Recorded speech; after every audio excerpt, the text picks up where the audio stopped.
Welcome to the Coach Dave Love Podcast with NBA shooting coach Dave Love and your host, Matt Robertson. Exploring the cutting edge of evidence-based shooting development in basketball today. From shooting form to skill acquisition to shot metrics. This is the Coach Dave Love Podcast. Welcome to the Coach Dave Love Podcast. I am your host, Matt Robertson, and with me, as always, NBA shooting coach Dave Love. Dave, what's going on? 75 degrees and sunny, or as we Canadians say, 25 degrees and sunny. That is exactly what's going on right now. And finally, I can be somewhat happy about the weather in Calgary, Canada. So that's what I have. It's golf season. Makes me so happy, so excited, buddy. I like it a lot. What is a typical round for you? We've referenced golf and you've talked about, but I can't remember if we've gone into what's a good score for you? What's a bad score for you? What do you do well? Yeah, so I'm like a mid-80s guy. I kind of have lived there the last couple of years, and the kind of hindrance for me was always my driver. And this season, knock on all the wood, but my driver has been a pretty good asset. And 2 weeks ago, I had a round that was 82 with 5 3-putts at a course that was not my own. So couldn't adjust to the speed of the greens, really struggled with that. But have the pieces from the mid-range that I'm like, oh man, I can score at my own course 100%. If it just, the greens were pretty gnarly and the pin placements were really tough, but the pieces almost fell together on that magical day. How about you? I have a few questions for you. Yeah. So let me be the voice of the people, or the voice of Dave Love. So what's your low round that you've ever shot? Have you broken 80 yet? I've shot 81. I shot 80 twice and 81 a couple times. In both 80s, I missed a putt from 6 feet or 7 feet on 18. Not to mention the stuff you leave out there in the course of the round. So close. Yeah, my low. I've shot a 77 once. That's my only time breaking 80. I had a similar. I had a putt. A makeable 12-foot putt for a 79 once, and shot an 80, and then just this one round I played by myself. I played it legit, counted every penalty, but yeah, it just everything came together on the 13th hole or so. I hit my first bad shot, and I put myself in a little bit of trouble and then chipped in for par. And so just and then knowing the next few holes is just okay, relax from there. And on the tee of 18, thinking by myself, triple bogey gets me a 79. So I can relax. And so my next questions are now, you're 150 yards out. What club do you hit? And then how far do you hit your driver? Because you're a tall drink of water. I am a tall drink of water. My clubs are an inch longer, and they're adjusted for lie. So my pitching wedge is about 150, which is not me swinging out of my shoes. That's just, I have a longer circumference in the swing. My buddies all make fun of me because when we play from the whites at my home course, all the par threes are a gap wedge. And so you used to be like, oh, what do you got in your hand? Gap. Every time is sort of the joke. But 150 is a bit of P wedge.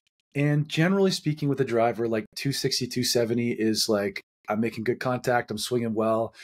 I'm not getting into it. I have 300 yard ability and length. However, the directional reliability of that 300 yards is a question every single time. So I'm a delight in a scramble, but in my day-to-day, week-to-week rounds, I'm trying to just be sustainable and be 170 out, 160 out, and just GIRs are the goal. Yeah. Okay, you make me angry. Because the 150 is I choke down just a half inch on a 7-iron. 7 irons, 155 yards for me. And like my sweet spot, if I'm laying up on a par 5, which I usually have to, I don't have the length to be able to even think about going for most par 5s in 2. For me, I'm laying up, I'm trying to get to 100 yards, and then I know that it's a pitching wedge where I just go back to like my arm parallel to the ground. That's my thought, is like sort of a 2/3 pitching wedge. And I got to the point where like one summer I went to the driving range multiple times in a row, just hitting 100-yard pitching wedges. And I had that thing dialed in. Like I might miss it a little bit left or right, but it was pin high. I knew 100 yards, and that was fun. And that no longer happens anymore. What a feeling when you're so dialed in that you just know. And that's like I hit a knockdown 56 degree for my 100-yard club. But that's the distance. And last summer I hit the best shot of my career and was like from 104 was like 2 inches out. And just, that was the best shot I've ever hit ever, and will probably ever hit. So, what a delight to talk golf with you, man. I know that your back is an issue, but would love to get out at some point to play around. That would be fun. Now, can I pivot here? Because I have a story that I kind of want to tell, and so we're going to show a little of Dave Love's range here, and we're going to pivot from golf to, I want to talk about the time that I went and took a dance class. Yeah, ballroom dance as a 20. I think I was about 25, 26, 27-year-old Dave Love. Took a ballroom dance class on my own accord, not with like a girlfriend that was getting me to take this with her. This was my decision to take a dance class. And there was a very teachable moment that I want to get to, that I think we as coaches can start to learn from this experience that I had. But I also feel like, I don't know if I'd ever shared that with you. And so I want to give you an opportunity as my friend. If you have follow-up questions to this new information, then fire away.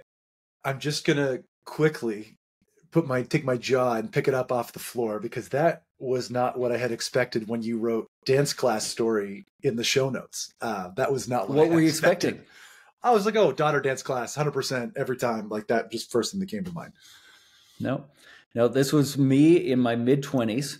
And I, like, shocker, I tend to overanalyze things. And so in my mid-20s, I was like, I'm not really a nightclub guy. I don't really want to meet people that way. I want to meet people that like doing the things that I like to do. And I feel like this is a sort of a necessary skill. And it would probably be the kind of place that people that I would like to meet will be. And made a couple of really good friends for a short period of time at that class. But yeah, I'm glad I did it. Do your hips not lie? That's one of my questions. That's like, no.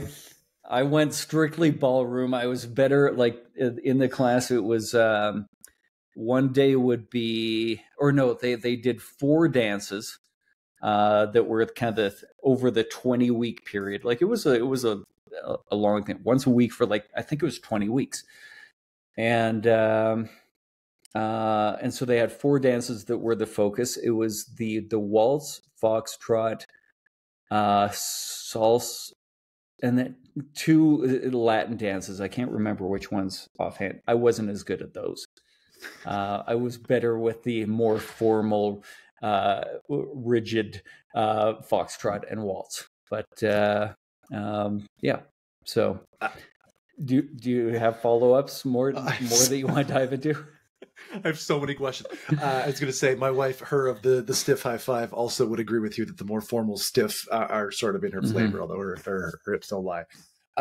Did you go solo to these classes? Did you bring a date? No. And what was just to keep it topical, what did the training look like? I'm so curious. What do the classes look like? So I went solo. And pretty much, I think there were a few couples in there, but there would have been like 30 people, and surprisingly, like even split of men and women. And so they just like, you partner up, and every song they say, okay, switch partners, and so you got to know different people, and it was great that way. What was your next question? Like, what was what were the classes like? you start off just learning the basic step that, okay, a foxtrot would be, I remember a waltz, where like for the man, forward on the left foot, sideways with the right, and then with the left sort of alongside. So 1, 2, 3, 1, 2, 3, and in a box step, and you learn the box step, and then you learn a variation of the box step, which would be a diamond, and then you can learn a turn while doing the box step, while doing the diamond step, and you just like continue to build these layers off of what you learned. So this kind of leads me into now the point that I wanted to make about the format of the lessons tended to be, okay, everybody, we're doing the foxtrot. Here's the step, and here's the layer that we're adding today, and we'd learn, and we'd probably be doing it for an hour based on the same song, and then they'd put on like 2 songs at the end of that hour to say like, okay, now just enjoy dancing to the foxtrot to these 2 songs.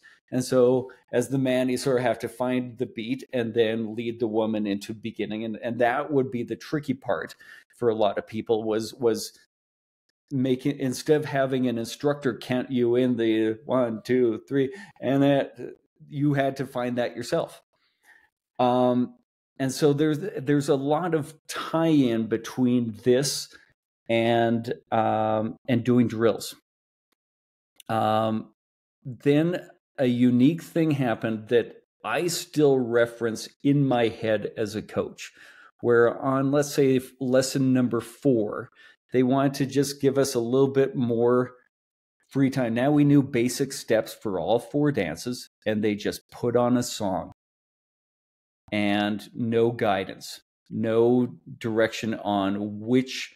You can't do a foxtrot to a waltz song. The foxtrot is 4/4 time, and a waltz is 3/4 time. You can't do a 4/4 dance on 3/4 music.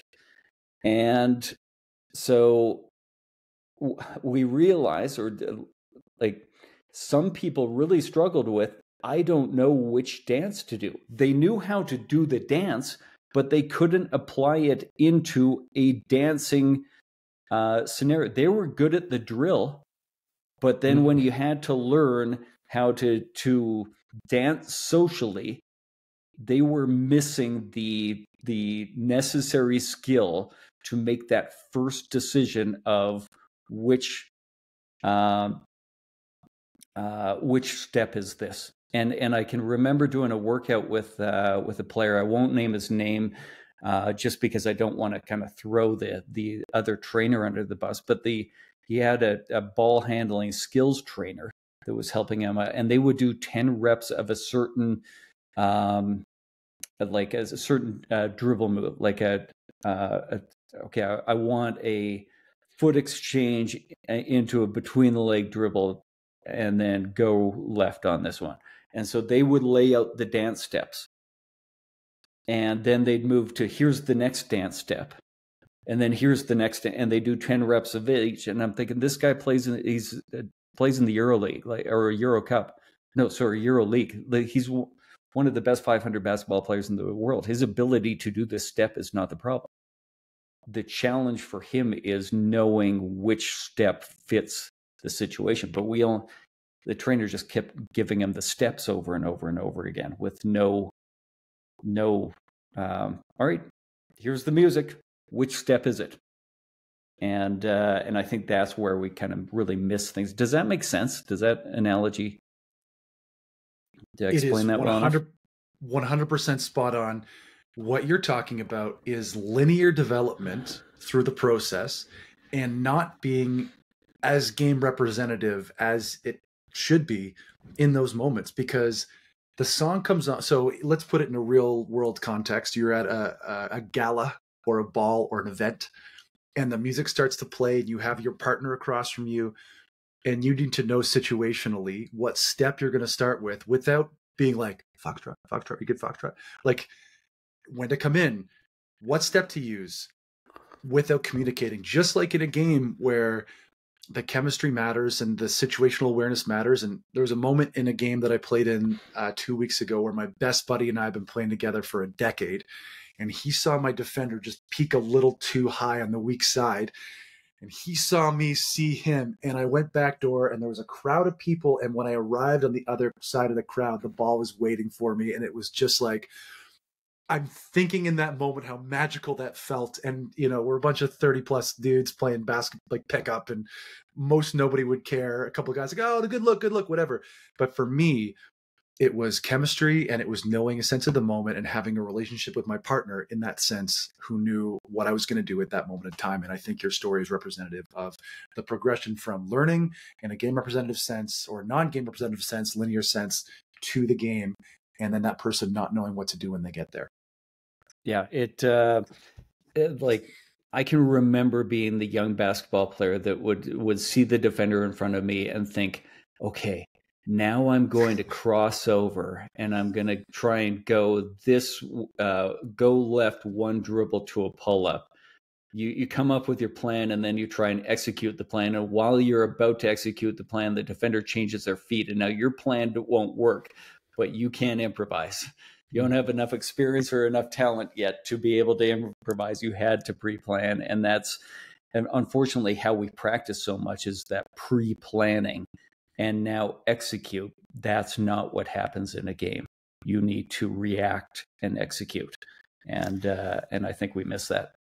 Like that story, again, I'm going to bring it up and I'm going to ask you to explain it, but that story reiterates everything that Chris Oliver said about whole part only if I need it. Because if all you do in practice is the whole, if you're just playing the game or versions of the game, like maybe scaled down a little bit, that's how you learn. There's a guy that plays in our league who I've referenced before, who's the best player in the city. And when I defend him, if I'm even off balance by a half inch, he notices, he exploits it, and he'll pull when I'm off balance, or he'll go when my momentum, whatever. And I always will ask him sometimes, because it's so subtle, did you notice that, or was that a reaction? And I think the only way to develop that reaction, because that's what it is for him, is to just have done it a million times in a game situation, in an improvisational setting. Yeah, I think if I were to go, Charlie's hanging out here. If I were to go back and do the dance classes again, if I became an instructor now, because I'm obviously that good at the dance classes, one of the things I would add is at the beginning, before we even teach the step, I would just turn on the music and say, "What step is this?" Like that's the first decision that's going to get made by the people on the dance floor is, what step are we doing here? What kind of dance is this? And we never practiced that skill until, and then it was never reinforced. Like I knew enough music theory to know like, oh, this is 3/4 time. Okay, this is a waltz. But most of the other men didn't have that background in music. And so they needed the instructor to come around and say like, no, this isn't a salsa. This is a waltz. You need to do it. Oh, okay. And they would change and then they'd pick it up. But they like, okay, now you've got the coach solving the problem for you.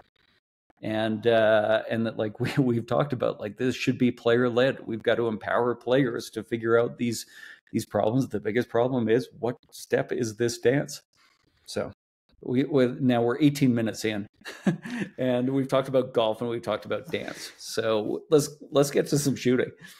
Okay. I was going to say this has been Dance Talk with Dave, which is a segment for a future day, but let's take a super quick break. We'll do an ATO and then we'll come back with a topic for the episode. Hey basketball fans, Coach Dave Love here with an exclusive offer just for you, my personalized video shot analysis. Imagine having an NBA shooting coach analyze your shooting form, just like I do for the pros. That's exactly what you'll get with my video shot analysis. Here's how it works. You send me a video of your shot and I'll break it down frame by frame. I'll pinpoint your strengths and identify the areas of improvement and give you tailored advice to take your shot to the next level. You'll receive a comprehensive analysis designed just for you. Whether you're a beginner or an aspiring pro, my feedback will help you shoot with confidence and precision. It isn't just feedback, it's a game changer. With my video shot analysis, you're not just practicing, you're evolving, and every single shot counts. Ready to transform your game? Visit CoachDaveLove.com/store to learn more and get started. That's CoachDaveLove.com/store and look for video shot analysis. Welcome back to Not Dance Talk with Dave. Coach Dave Love. This is an ATO where we put 24 seconds up on the shot clock after a timeout, or thought clock after a timeout, and you need to talk about in a concise manner the things we just discussed. Yeah. So the big takeaway out of this is that don't just teach the dance steps. That's not the only skill that players should be learning. They should be learning what steps fit the music. And our version of that is like probably how to exploit a defender rather than just memorizing steps. How do you feel about that? A1. Listen, you got it up a little quicker than I thought. I was off balance, and it was a good look. So appreciate you. For the topic of this episode, you pitched me a couple of topics, and we don't have a decision going in. So give me a quick pitch of both of them, and one we'll do today, and one we'll do another time. Oh, man. Oh, I've even forgotten. It's been so long. Okay, pitch number one is the two connections. So there's two. Oh, somebody, telemarketer calling. We're very official here. The two connections. This is going to go on for like three more rings, by the way. Is this a waltz step, or is this a foxtrot kind of ringtone? Yeah. No, this is an old timey thing called a landline. and so you young people, you guys don't know about landlines, but okay, the two connections of the shot. Now I have to go to my notes. Or I don't do drills anymore. There's the titles that I think I would use for the episodes. Which one would you like to do today? Can you give me just a sentence on both of them? The two connections are there's two parts of your shot that connections are made, and those are where 80% of my coaching energy gets directed to. And so we can talk about those, or we can talk about the fact that I used to like plan out my workouts where we're going to do this drill, and then we're going to do that drill, and then we're going to do that drill. And I don't do drills like that anymore. Okay, so I am very interested in the second topic. However, when you gave me the first topic where you said the two connections where you pour 80% of your coaching into, that kind of grabbed me. So let's go with that. Let's do the two most important connections in a shot. So Dave, when you say those things, I have some ideas in my head, but why don't you tell us about the two connections and a little bit of background, what you mean by this? Yeah, so there are two different things that your body connects to physically when shooting a basketball. Your feet touch the floor, and your hands touch the basketball. Those are the two areas in which most energy is transferred from the floor to your body, or from your body to the basketball. And seeing as how that's where the energy is being transferred, that's where I pay the most attention. And then to dial down even deeper, it would be when the energy is most being transferred would get a disproportionate amount of my energy. So your hands are connected to the basketball right from the first moment of the catch. But I don't think that moment is nearly as important as the time, or let me phrase it differently. Your hands are connected to the basketball from the catch to triple threat. And that is probably the same amount of time roughly as set point to release. But I think set point to release is far more important than catch to triple threat. Catch to triple threat, set point to finish. Okay. That makes sense to me. Do you want to start with feet connect to the floor and go on from there? Sure. There's really two aspects of this that are important. Like in my mind, there's two different roles that your feet have in your shot, and I think we've talked about these in another episode. But let's assume that this is somebody's first time listening. Role number one with your feet is to help you stop bad energy. You are moving on the floor throughout the game in an effort to get open. And almost all the directions that a player is moving are negative energy, which means the energy is not flowing at the target or straight up in the air. It's necessary movement in order to get open, but it's that energy, if given to the basketball, is going to help them miss, not make more shots. So our first goal is stop the negative energy that we create by moving on the floor in an effort to get open. In other words, I want you to be on balance. Okay. Then the second goal of your feet is, once you've gotten as close to balance as you can get, I want you to create positive energy as you shoot. So no sense stopping negative energy and becoming balanced, but then having habits that pull you off balance or create negative energy as you shoot the basketball. We want to stop negative and then create positive. Can you kind of talk a little bit about how people screw this up? I know what you mean, because we've talked about this, not ad nauseum, but we've talked about this a bunch. Can you just talk a little bit more about how people kind of screw this up in their workouts or in a game-like situation? I think the biggest way is with the first of stopping the negative energy is they practice in too easy of a situation where either no negative energy is being created or very minimal negative energy is being created. So they can get away with a body posture that would not work in a challenging game-like environment, but does work in their simple practice environment. They practice in a low tax complexity, low game representativeness situation, and then those body positions that they're in won't help when the tax complexity and the game representativeness is high, and so they're left either uncomfortable in the game because their body isn't used to the positions it's now in, or in a position where they're unable to stop the negative energy. They're in a position where they can't get their balance.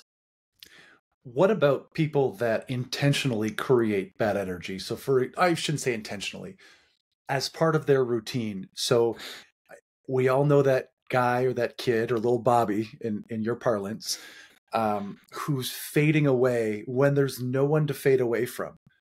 I don't know if it's a habit or it's just he's a big Kobe guy, and that's how Kobe shot most of his jumpers, because there was a defender in his grill all the time.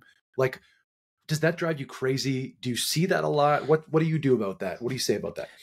Yeah, I see that a lot for sure. That doesn't happen. That kids are always imitating what they've seen, but they're not getting the perception action coupling in their practice. Why exactly how you said it. And this is now about the third time just this episode where I've been really proud of how much you've grown as a coach in these 20 whatever episodes, where like you're speaking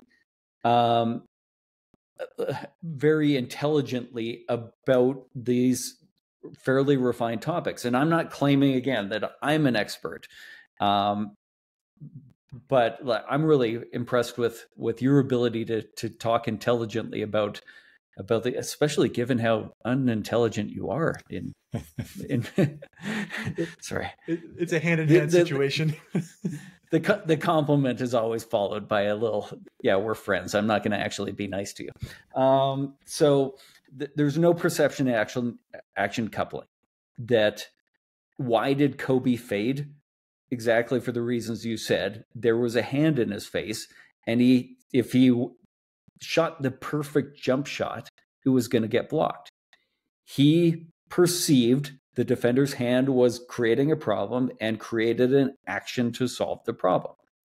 Fade away to create a little bit more space. Little Bobby. Do we need a different name? No, Bobby's great. Bobby's okay. Sorry, we're bus checking Bobby even more. Little Bobby, there's no defender. So he is just building the habit of, even when I am in the perfect environment, my habits are going to be complex. And so, yeah, I think we should be teaching players to fade, to adjust, but not on air. I would, if you're doing something on air, I would be challenging the player to get as close to optimal or ideal as we possibly can. And then when I want to add variability or give them a problem to solve, I would like that to be because of a defender that they have to perceive and act accordingly. That's the context I was going to ask you to add for the listeners that are new. On air just refers to no defender, just by yourself in the gym or by yourself at a drill. And we had this player who routinely was the biggest guy in the paint, biggest guy in his class, whatever, who was fading a ton. And it's just like, gang, what are we doing? There's no need for you. No one's coming, you've got a foot on everybody else from a vertical length leap shooting situation. There's just no need for you to fade. You're creating a more difficult environment for yourself than you need to. And that's sort of where that question came from, because, I do see it a lot and have maybe been guilty of it once or twice in my formative years as well. Yeah. And we all do. And I think the important thing that I want to just kind of say to follow up my earlier point is that even when we put a hand in the face, which will probably force a bit of a fade, the habit that I'm teaching is, okay, you're not now losing control. You're fighting to get as close to optimal as you can in the imperfect environment. So it's not the hand in our face, fade as much as you possibly can and create as much space. It's actually like create the necessary amount of space so that the shot doesn't get blocked, but keep it as simple as you possibly can. And so the habits are still get me as close to a free throw or a set shot as you can make it. But in a situation where perfect is not possible, it's not just like, all right, see if you can get your torso parallel to the ground as you jump as far back away from the shooter as you possibly can. That's not the approach I would take to it. This is definitely a topic for another episode, but I love how you said as close to optimal as possible in a challenging situation. And in that situation, we're still trying to get as close to a straight line, leaving the hand as possible. I know we're talking about feet to the floor right now, but if we're fading away or leaning or contorting our bodies in whatever way we have to get the shot off, you're still trying to get as straight line out of as possible from the set point to the release. Which again, that was kind of a light bulb for me when you said that, like, again, when you talk about players who can show you the thing, but maybe can't describe the thing, you just gave me a light bulb that allowed me to describe the thing. So thanks for that. Awesome. And just tying this to another episode, like, do you remember the wording on my non-negotiable number one, the one to do with balance? As balanced as possible. As balanced as possible. Like if a defender's going to trying to force you to get 50% off balance, can you get to only 40 instead? Like, can you be 60% balanced when they're trying to force more? Like, learn the ability to fight in adversity, I think, is the skill that we're really should be practicing. So as opposed to doing the perfect thing over and over again.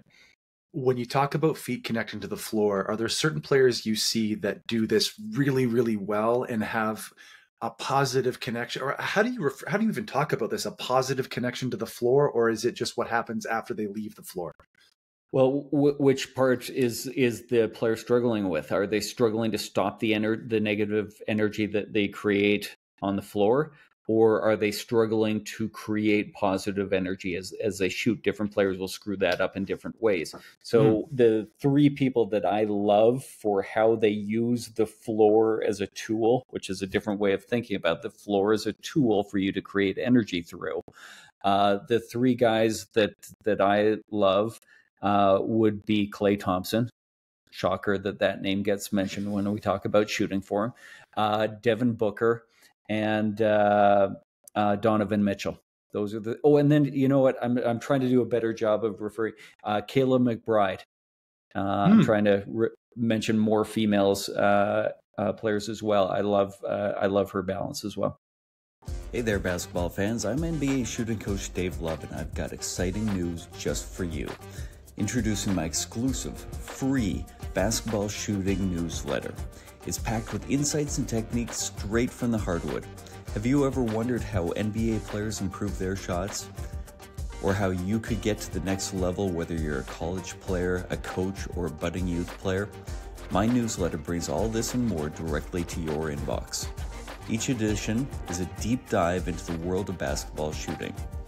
I'll share some of the tips and ideas that I use with my NBA clients, tailored for every level of the game. But wait, there's more. Subscribers receive exclusive monthly discounts on my online products. From training videos to personalized coaching sessions, you'll get it all for a fraction of the price. And the best part of all, it's absolutely free to join. So what are you waiting for? Elevate your game and join a community of passionate players and coaches from around the globe. Signing up is easy. Just visit CoachDaveLove.com. All right, welcome back.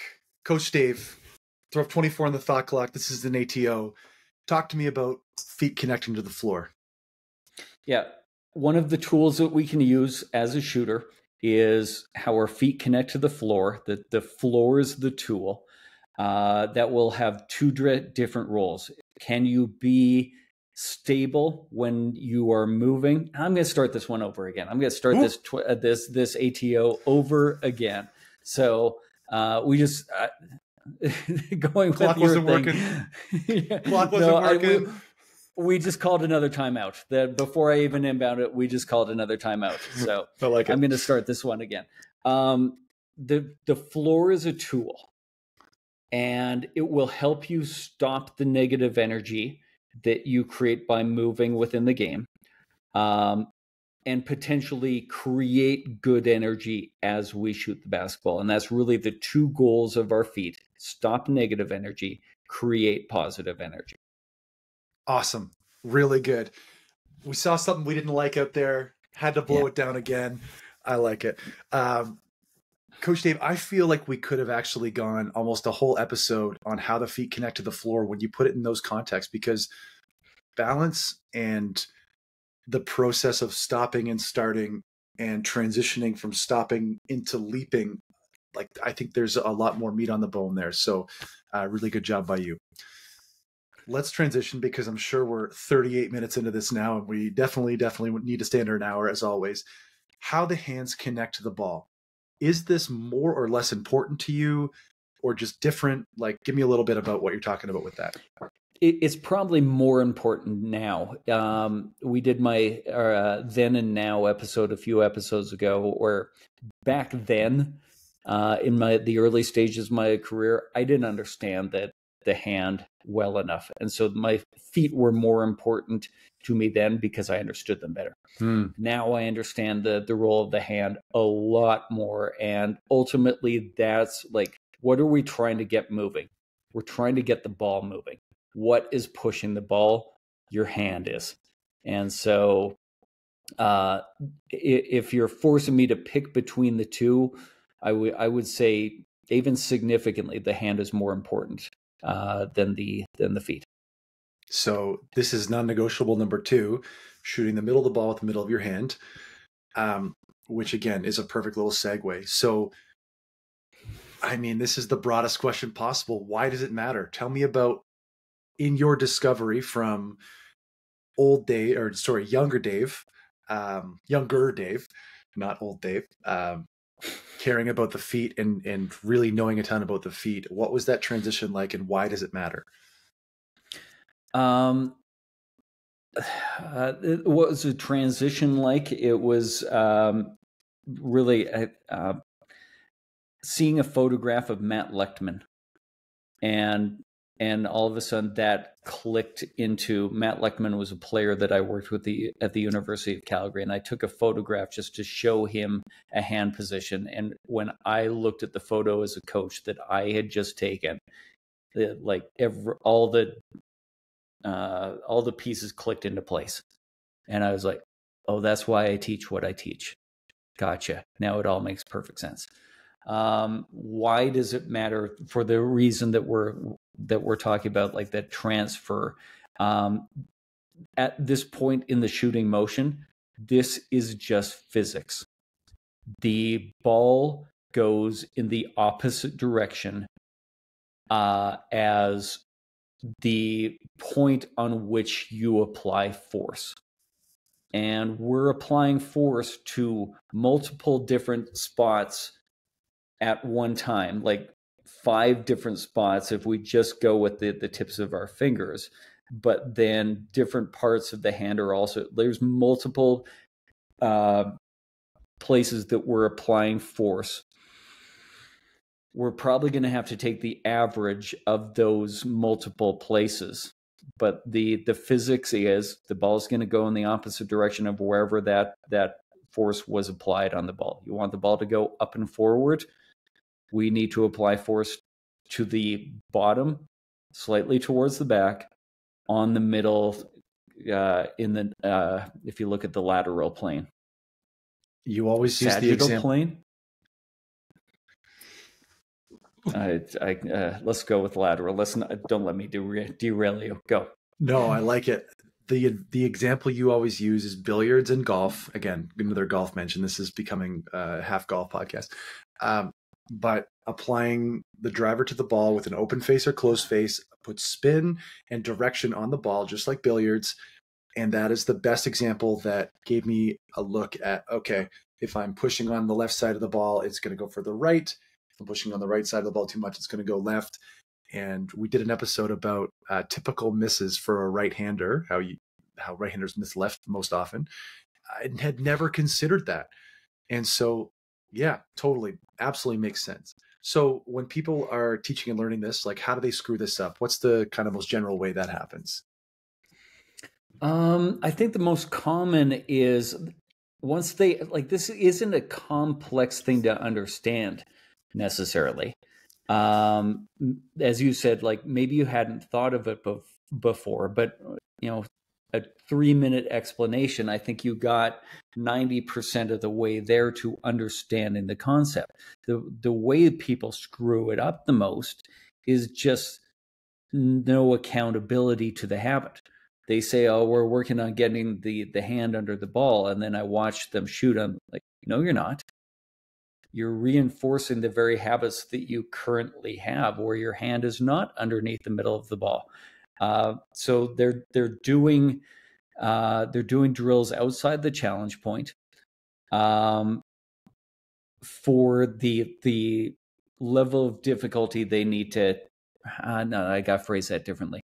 They're outside the challenge point. The difficulty of the drill is beyond their ability to execute that particular habit. That makes sense to me.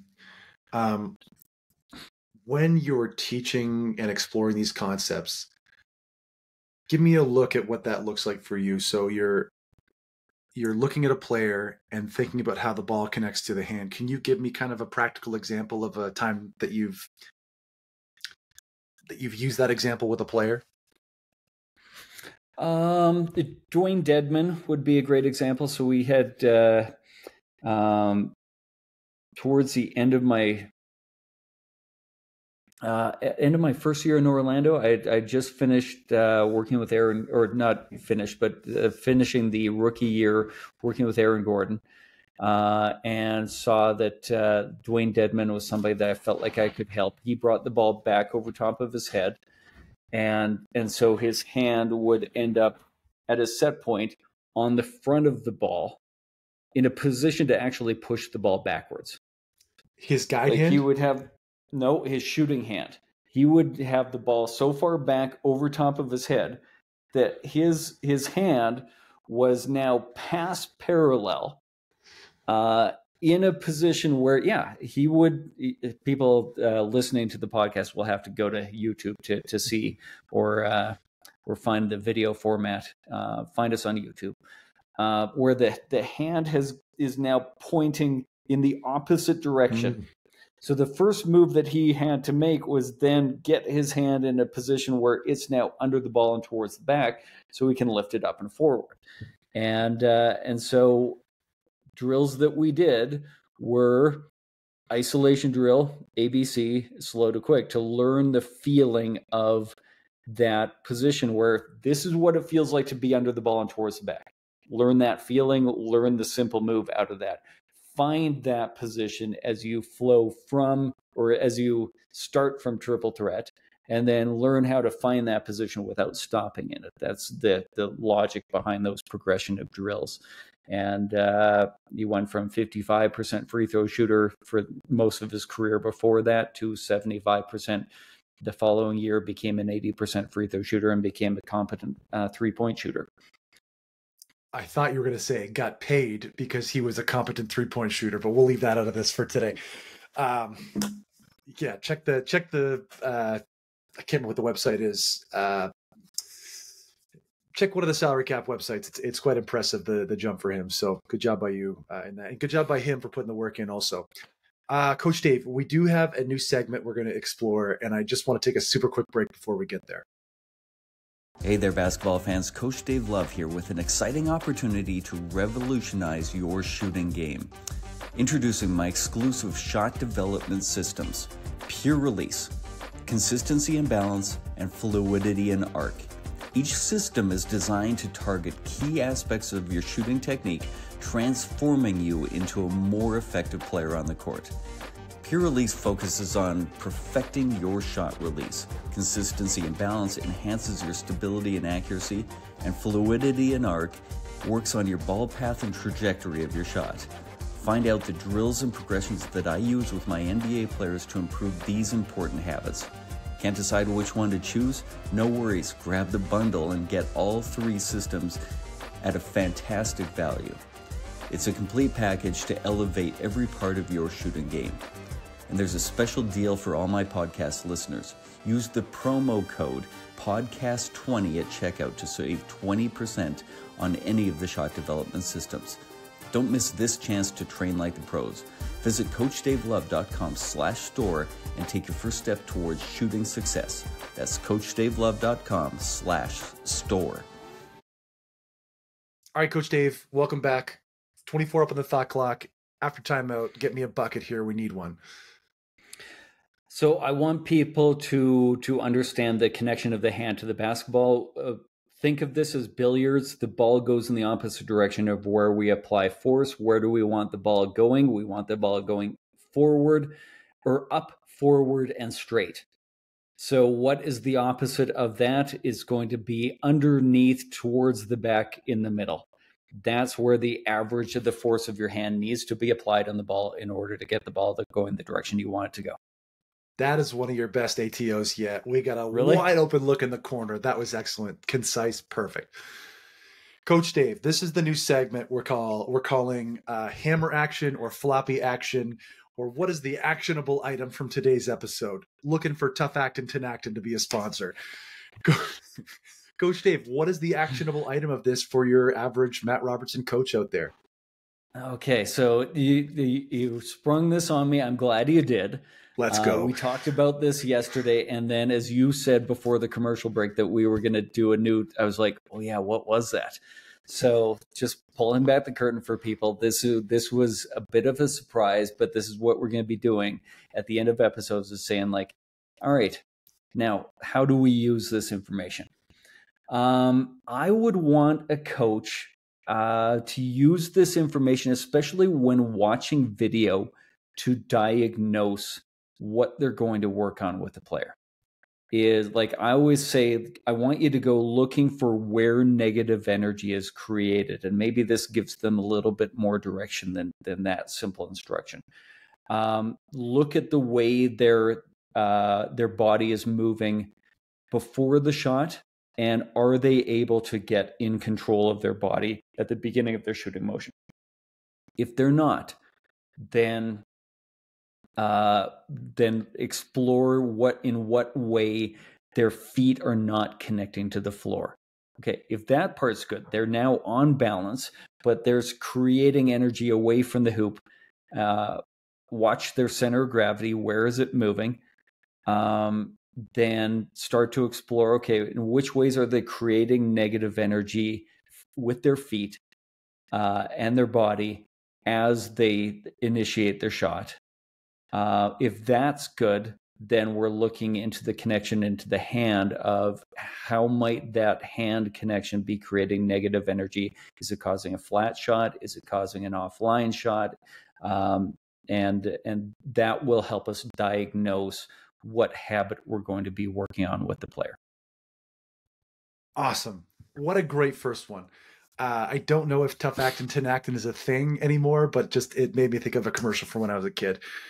Coach Dave, that's excellent. Really gives your average Matt Robertson, your average Bobby, a look at how you see a player shooting the basketball, just conceptually. You know, I think that is valuable in its own right to give me a peek at that. So, Coach Dave, I always learn a ton from you. I appreciate you kind of diving into this.